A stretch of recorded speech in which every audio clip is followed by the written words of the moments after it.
초하, 안녕하세요. 코인 뉴스 읽어주는 비트 초하입니다. 구독, 좋아요, 알림 설정 초하. 12월 6일 방송 시작하겠습니다. 비트코인이 잠시 조정을 주는 그런 모습을 보이고 있습니다. 그래서 왜 이런 장이 나왔는지 같이 살펴보실 거고요.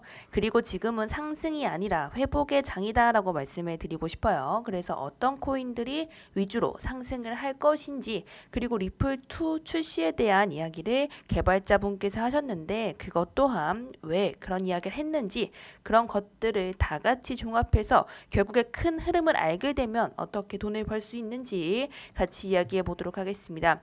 현재 비트코인의 모습을 보기 전에 나스닥의 상황 먼저 보도록 하겠습니다. 지금 나스닥의 상황을 보시면 같이 아실 수 있죠. 전체적으로 조정을 받으며 이제 끝났죠. 그런데 여기서 가장 두드러지는 게 무엇이냐라고 보신다면 아무래도 테슬라의 주가입니다. 테슬라는 장중에 거의 7% 정도 가까운 하락을 보였는데 왜 그런 모습을 보였느냐 하면 충격의 첫 감산이라는 이런 뉴스 제목이 떴습니다. 이게 당시에는 이제 어떤 식으로 반응이 됐냐면, 사실 우리 구독자분들 뿐만 아니라 이제 TV 방송을 보시는 분들은 제가 이미 이제 그 전에 10월 달에 말씀을 드렸어요. 그렇죠? 10월 달에 이제 테슬라에 대한 이야기를 정말 길게 했었고, 제가 일론 머스크가 항상 다른 사람들에 비해 이제 대처가 빠르다는 이야기를 많이 했습니다. 그래서 무슨 이야기를 또 했냐면, 그때 당시에 지금 테슬라가 아무래도 수요에 조금 난항이 겪고 있고, 그 전에 지금 이제 있었던 여러 가지 상황들을 봤을 때 테슬라는 사실 고성장주였죠. 성장을 굉장히 빠르게 하면서 어떻게 보면 기대감 자체가 높았고, 그리고 이제 예측치 자체가 너무 높았었습니다. 그래서 이제 거의 70% 이상이 되는 그런 상승률을 기록하지 않으면 거의 어닝믹스로 이뤄질 가능성이 컸었는데, 테슬라는 보통 이제 어닝믹스가 나지 않게 어떻게 관리해야 했냐면, 전체적으로 이제 그런 배송으로서 좀 관리를 해왔거든요. 이제 공장이 지금 또 돌고 있는데, 중국 내륙의 공장에서 이제 출고를 한다고 생각해 보면 결국에 배로 출고를 그 전에 했었기 때문에, 지금 생각해 보시면 이제 어떻게 보면 멀리 있는 국가들한테는 굉장히 이제 시간의 소요가 많이 되죠. 그래서 이제 그 실적의 애매한 부분에 있는 그런 것들을 뒤로 미루거나 이제 좀 유럽 국가들한테 좀 늦게 보내거나 앞당겨서 보내거나 하는 모습을 보이며, 이제 전체적인 실적을 꽉꽉 채우면서 전체적으로 어닝 미스가 나지 않게 노력을 해왔던 거고요. 그런데 중국 내륙의 수요가 많이 감소를 했었어요. 그때 제가 이제 그 전에 이제 10월 달에 테슬라에 대한 이야기를 많이 했었는데 그때 많이 짚어드린 내용이었죠. 그래서 그때 이제 조금 전체적인 수요가 중국 내륙에서 감소를 하다 보니 그것을 이제 맞춰주기 어려울 것이다 라는 이야기를 했었습니다. TV 방송에서도 했고요. 그래서 전체적으로 테슬라가 조금 이제 흔들릴 수 있다라는 이야기를 한 적이 있습니다. 그래서 지금 상황은 이제 사실 예정이 된 것이다 라고 생각이 들고요.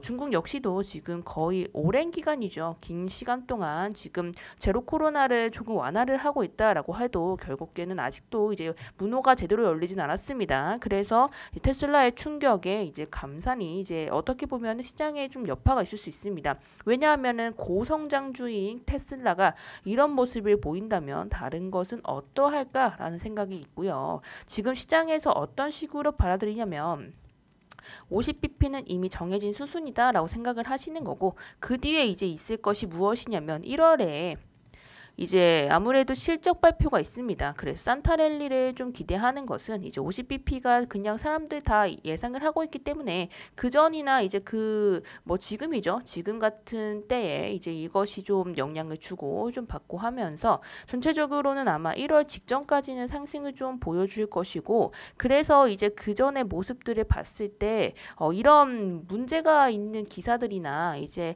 아무래도 또 닉 기자의 이야기, 고용 보고서는 또 이제 연준이 2주 뒤에 회의에서 50bp 인상을 할 수 있도록 하고, 내년 상반기 금리를 50bp 이상으로 5% 이상으로 인상할 위험을 과소평가한다라는 주제로 이제 이런 이야기를 했습니다. 결론적으로 말씀을 드리면 닉 기자는 좀 많은 분들께서 신뢰를 하는 기자죠. 그래서 이 기자가 또 이제 이런 이야기들을 했고, 시간 이제 이것을 쓴 시간대를 보면 1시 16분입니다. 그래서 이게 시간대로 봤을 때는 전체적으로 이제 한 방향으로 흘렀다는 거죠. 결론적으로 말씀을 드리면 그럼 전체적으로 이제 좀 감산이나 아니면 이제 전체적인 시장이 마냥 좋아해야 하는 건 아니구나. 50bp 자체도 너무 높구나. 그리고 파월도 뭐 비둘기파적으로 뭐 바뀐 게 아니구나 라는 생각을 시장에 불어넣어준 역할을 언론이 좀 충족을 시켜준 거고, 그 때문에 이제 사람들의 이제 심리가 조금 위축이 되면서 조금 전체적으로 조정을 받았다라고 판단하는 것이 맞습니다. 그럼 당연히 비트코인 역시도 좀 영향을 많이 받았겠죠. 그래서 비트코인 역시도 살펴보실 건데요. 아무래도 지금 한국 시장에는 또 위믹스의 상패가 또 달려져 있죠. 위믹스는 이렇게 가격이 왜 오르나요? 라고 많이 물어보시는데, 사실 위믹스의 가격이 오르는 것 또한 이제 사실 7일 이전에 사실은 이제 이렇게 거래 지원이 12월 8일날 되기 때문에 이제 아예 꼼짝없이 상패다라고 생각을 했을 텐데, 7일 이전에 가처분 신청이 종료가 된다는 건 상패가 되든 안 되든 그 결정 자체가 8일 전에 난다는 거거든요. 그런데 많은 분들께서 아실 건데, 이런 법적인 조치, 법적인 것들, 공반정이 이렇게 빨리 끝날 수가 없습니다. 그래서 많은 분들께서는 이미 이제 그 전에 끝나지 못할 수 있다라는 생각이 가장 컸던 거고, 그 지배적인 생각 자체가 조금 이제 7일 전에 끝난다고 한다면 당연히 유동성이 생길 수 있겠네라고 생각하는 단타를 노리신 분들이 여기서 좀 매수를 했다라고 생각이 들고요. 그래서 단기간에 상승을 줬지만, 이제 아무래도 이 위믹스의 사건은 사실 많은 투자자분들께서 아셔야 하는 건 이제 허위 공시, 통량의 허위 공시는 사실 잘못된 정보를 제공하는 거죠. 그래서 이 자체적으로 사실 소명을 할 수 없는 게 맞는 겁니다. 그런데 2주 정도를 계속 미루면서 그 전에 이제 속상한 것들은 이제 어쨌든 많은 피해 부분이죠. 피해 부분을 대부분 이제 우리 같은 개인 투자자 분들께서 많이 지게 되기 때문에, 그래서 좀 이제 속상한 부분인데, 이런 것들은 결국에는 만약에 번복이 된다라고 한다면 이제 오히려 이제 코인 시장 자체가 한국에서 더 이제 입지를 좀 상실할 수가 있습니다. 그래서 오히려 이런 시장에서는 힘들겠지만 상패가 되는 것이 맞다라고 생각이 들고요. 우리 또한 이제 어떻게 해야 되냐면, 이제 어떤 코인인지를 좀 아는 게 필요하고, 이제 옛날처럼 그냥 사면 다 오르는 시장이 아니잖아요. 앞으로 상패에 대한 뉴스가 더 많을 거고, 그것이 어떻게 또 이뤄지고 있는지, 내가 투자한 코인들은 또 로드맵도 잘 이행하고 있는지, 다른 이제 책이 잡혀서 상패가 당하지 않을 그런 코인에 투자를 하고 있는지 다시 한번 포트폴리오를 살펴봐야 할 시간이다라고 생각이 들고요. 물론 이렇게 된다면 당연히 투자자에 대한 보호에 대한 이야기가 계속 나올 수밖에 없고, 결국에는 이제 법적인 것들이 계속 나올 수밖에 없습니다. 법적 조치에 대한, 법적으로 보호에 대한 이야기가 돌 거고, 그 다음에 나오는 것들이 과세에 대한 이야기이기 때문에 모든 분들께서 체크하시면 좋을 것 같습니다. 그리고 과세에 대한 이야기가 돌면 이제 한국형 코인들이죠. 그런 코인들이 이제 한탕하고 이제 그만해야겠다라고 생각되는 코인들이 갑자기 이렇게 상승을 급등을 해주는 경우가 있으니 그것 또한 잘 살펴봐야 한다고 생각하고요. 지금 시장은 사실 상승이라고 보기는 어렵고, 그 전에 많이 하락했던 것들이 회복이 되고 있다라고 보는 게 맞습니다. 그래서 이제 이런 코인들 보면 이제 위믹스는 사실 좀 그렇죠. 아무튼 이제 대부분의 코인들, 뭐 세럼 같은 걸 볼게요. 세럼 또한 최근에 좀 상승분이 있었죠. 이 세럼의 모습을 보신다면 이 그전에 이제 하락분을 이미 다 넘어서서 이런 하락을 보여준 적이 없을 정도로 많이 하락했습니다. 그래서 이런 코인들은 사실 차트적으로 볼 게 많이 없어요. 그래서 이 앱토스 또한 제가 사지 말라고, 매수하지 말라고 했던 것은 솔라나의 좀 영향도 있지만, 이제 앱토스 자체도 이제 그 전에 있었던 기술적으로 기반이 되거나 선례가 없기 때문에 위험하다라고 판단이 된 거고요. 세럼 역시도 위치적으로는 오를 수 있겠죠. 그렇지만 이런 위치가 사실 그 전 선례가 없기 때문에 매도로 이어지지 못한다면 결국에는 매수한 가격보다 많이 내려오면서 손절할 수 있기 때문에 조금 덜 먹더라도 안전한 코인들을 좀 매수를 해야 한다라고 생각이 드는 겁니다. 그런데 회복의 장세에서 주목해봐야 할 섹터가 있다면 당연히 섹터 전체의 하락으로 인한 그런 코인들이 눈에 띈다라고 보여지고요. 저는 엑시인피니티와 그리고 샌드박스 이야기를 좀 하고 싶은데요. 우선은 샌드박스, 엑시인피니티 그리고 메타버스 섹터 자체죠. 뭐 빗썸 자체에도 메타버스 섹터 자체가 있습니다. 그래서 메타버스 섹터 자체가 어떤 건지 모르겠는 분들은 선물거래소에 들어가시면 메타버스 섹터 자체가 정리가 되어 있습니다. 관련된 코인들을 확인하실 수 있고요. 지금 샌드박스를 보시면 이것 또한 6월 저점보다 내려와 있는 상태입니다. 그래서 가격적으로도 많이 하락은 했지만 아예 최저점을 갱신하지는 않았어요.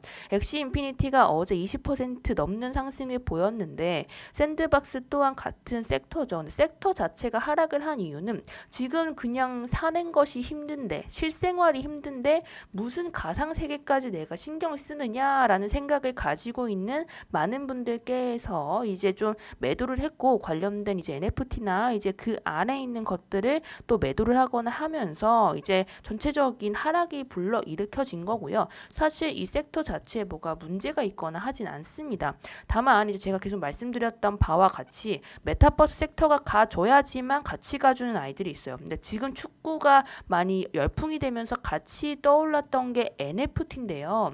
여기서 살펴봐야 하는 건 중동이 NFT와 이제 메타버스 섹터 자체에 많은 투자를 좀 했다는 거고요. 지금 보시면 5년간 5조 원을 투자를 하겠다라고 이야기가 나온 것이 이번 연도 7월이었습니다. 그래서 지금 보시는 바와 같이 블록체인과 메타버스 섹터 자체에 관심이 많고 NFT 자체도 관심이 많다라고 느껴지는데 중요한 건 이런 중동과 가장 연관이 깊은 것이 중국이라는 겁니다. 그래서 같이 살펴볼 건데 최근에 이제 바이낸스에서 메타버스라는 글을 이제 트위터에 올린 적이 있어요. 그래서 중국 또한 살펴보셔야 하는 건 이제 메타버스에 대한 이야기가 계속 돌고 있다는 거고 뿐만 아니라 중동과 중국의 관계가 최근에 좀 좋아졌죠. 사실 그 전부터 좋았긴 했지만 이제 최근에 더 돈독한 모습들을 많이 보여줬습니다. 특히나 미국을 좀 배제하는 그런 브릭스 세계 그런 세계에서 가장 좀 중심에 있는 중국 자체가 메타버스 시장에 굉장히 적극적으로 가담을 하고 있는데 뿐만 아니라 우리가 또 생각을 해야 하는 건 엔터사와의 결합입니다. 그래서 전체적으로 봤을 때 이런 시장이 결국에는 여러 가지 기업과 기관들이 껴들기 편하게 만들어주는 건 결국 메타버스와 NFT 섹터인데요. 전체적으로 지금 코인의 가격이 낮아져 있기 때문에 지금 위치가 굉장한 저점이라고 판단이 되는 거죠. 그래서 그 전에 이제 애플에서 MR이라고 하죠. 가상현실에 관련된 고글을 만든다고 했었는데 이게 사실 12월에 강력한 호재로 작용이 돼서 샌드박스의 호재로 이제 많이 거론이 됐었는데 아무래도 전체적인 섹터 자체의 하락과 이제 전체적인 일반 부동산 또한 하락이 굉장히 많이 됐었기 때문에 이런 상황에서 이런 것까지 이제 가상세계까지 신경 써야 하냐 이런 식으로 많은 분들께서 생각을 하셨기 때문에 조금 올라주지 못했다라고 생각이 들어요. 그렇지만 이제 앞으로 기관들과 기업들이 투자를 할 것이 분명하고 또 이제 이런 중동과 중국 등과 이제 여러 가지가 결합이 되고 거기에다가 엔터사뿐만 아니라 여러 기업들까지도 껴질 것이다 라고 판단이 되는 거고 그것이 얼마 남지 않았다 라고 판단이 드는 겁니다. 그래서 포트폴리오 구상하실 때 이제 슬슬 담아보실 시점이 거의 다 왔다 라고 판단이 되는 거고요. 꼭 이제 참고하시길 바랍니다. 그리고 리플2가 지금 출시가 된다라는 이야기가 이제 트위터에 본인이 올렸어요. 그런데 지금 또 같이 살펴보실 게 뭐냐면 사실 미국 입장에서 가장 이제 문제가 되는 것들은 미국의 달러에 이제 좀 많은 위협이 되는 것들인데 사실 그 전에 몇 년 전부터 중국과 러시아 그리고 인도가 이제 달러를 팔고 금을 사고 있다는 이야기를 돌면서 이제 킹달러를 좀 무너뜨리려고 하는 모습들을 많이 보여줬습니다. 그래서 킹달러 세력들, 킹달러 자체가 사실 80년대부터 지금까지 달러를 풀고 다시 자기들끼리 쪼이면서 국가들, 주변에 있는 국가들이 항상 피해를 받기 때문에 결론적으로 CBDC 발행이나 이제 그것에서 벗어나는 학폐 개혁이 좀 일어날 것이다 라고 판단이 되는데 이런 큰 흐름을 아신다면 결국엔 리플이 왜 이제 이런 미국에서 시간이 이렇게까지 끌면서 소송을 진행하고 있는지를 아셔야 해요. 그래서 그런 소송에서 벗어나고자 이제 페이먼트적인 거죠. 이제 결제적인 것에 리플2를 좀 출시를 하겠다라는 이야기를 계속하고 있고요. 그렇다는 것이 이제 리플에 어떤 영향을 끼칠지는 같이 살펴보시면서 대응하시는 것이 맞다고 있다고 생각합니다. 결론적으로는 이제 아직까지 가격에 반영이 많이 안 됐다라고 판단이 되고 이미 리플 자체가 이제 쓰임에 비해서 많이 가격이 하락했다고 봐요. 왜냐하면 이제 그 전에 많은 상승폭이 있었지만 리플은 그때도 소송이 진행 중이었기 때문에 제가 상승이 아니라 회복이라고 했잖아요.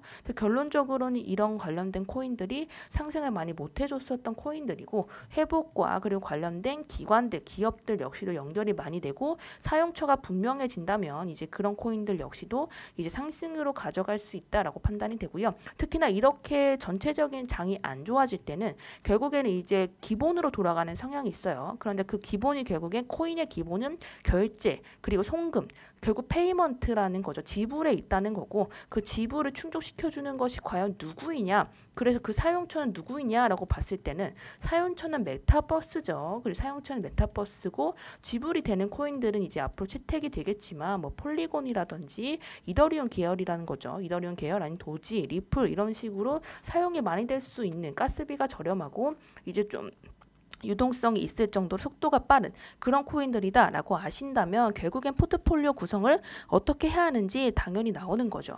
아 저는 모르겠어요 라고 하신다면 이제 우리 유튜브 아래 링크를 보시면 이제 카톡방 링크가 있습니다. 카톡방 링크 들어오시면 1000분 가까운 분들께서 함께 하시고 있는데요. 거기에 비밀번호를 치고 들어오신다면 저의 관점 그리고 이제 궁금하신 것들을 언제든지 물어보실 수 있습니다. 아래 오셔서 이제 링크 타고 오시면 같이 매매하실 때 많은 도움 되실 것이라 믿습니다. 제가 내일은 TV 방송이 있기 때문에 모레 다시 올 거고요. 그때도 다시 좋은 방송을 가지고 오겠습니다. 오늘도 봐주셔서 감사드리고요. 저는 비트초아였습니다. 촛바.